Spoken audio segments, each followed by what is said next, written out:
कहाँ से तैयारी कर रहे हैं, आप लोग कहाँ जा रहे हैं? भभुआ विधानसभा से। क्या वो इस देश में नहीं रहते हैं? वो इस देश में रहते हैं कि नहीं, आप लोग जवाब दीजिए। देखिए, जो भी अनैतिक कार्य करता है उसका नेटवर्क तो ध्वस्त होना ही चाहिए।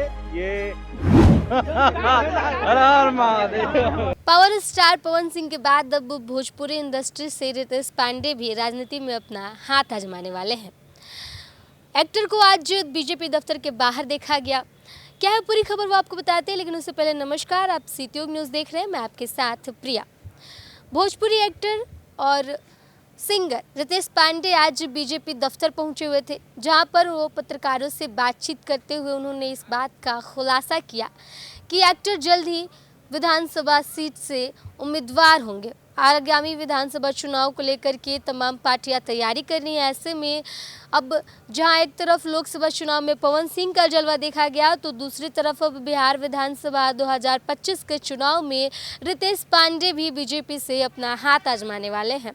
बीजेपी दफ्तर के बाहर जब उन्हें देखा गया तो उनसे ये सवाल किया गया कि क्या बीजेपी वो ज्वाइन करने वाले हैं और आगामी विधानसभा में चुनाव में क्या उम्मीदवार के तौर पर किसी क्षेत्र से उतरेंगे। क्या कुछ कह रहे हैं रितेश पांडे, एक बार उनकी बातों को सुने। जिससे मिलने पहुंचे हुए हैं, क्या लगता है बीजेपी ज्वाइन करेंगे?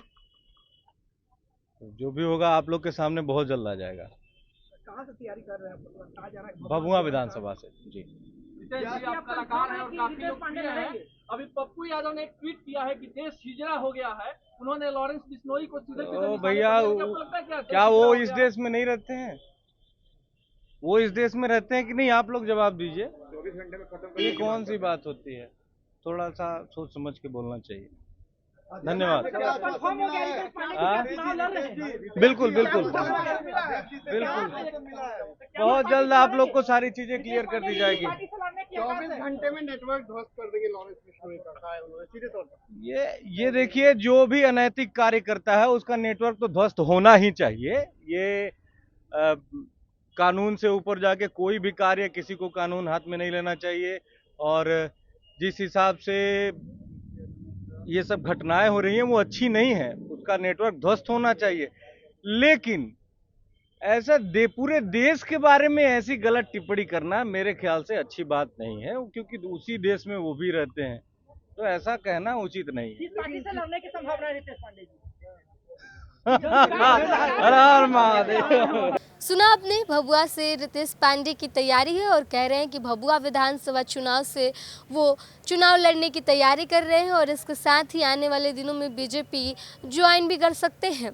और हालांकि उन्होंने खुल करके कोई भी बातें नहीं कही कि आखिर कब वो बीजेपी ज्वाइन करने वाले हैं, लेकिन इशारों में रितेश पांडे ने अपनी बात जाहिर कर दी। उन्होंने कह दिया कि वो भभुआ से अपनी तैयारी कर रहे हैं और आगामी विधानसभा चुनाव में भभुआ से उम्मीदवार भी हो सकते हैं। उन्होंने कहा कि समय आते हुए सबको सब कुछ पता चल जाएगा, तब तक इंतज़ार कीजिए। वहीं कंट्रोवर्सी जो अभी चल रही है, बात करें अगर, पप्पू यादव ने एक बयान दे दिया था जिसमें उन्होंने कह दिया कि जो देश है वो उन्होंने अपशब्द का इस्तेमाल करते हुए एक बयान दिया था, विवादित बयान दिया था, जिसको लेकर के भी उन्होंने कहा कि उन्हें इस तरीके की बातें नहीं करनी चाहिए, क्योंकि वो भी इसी देश में रहते हैं और इस देश के तमाम नागरिकों के बारे में इस तरीके की बातें करना एक राजनेता को शोभा नहीं देता है। अगर खुद को वो नेता कहते हैं तो फिर इस तरीके का बयान उन्हें नहीं देना चाहिए।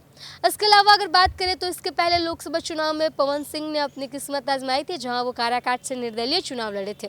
हालांकि पहले उन्हें बीजेपी से टिकट भी दिया गया था, जहां पर उन्होंने आसनसोल से चुनाव लड़ने से मना कर दिया था। इसके बाद निर्दलीय उतरे थे मैदान में।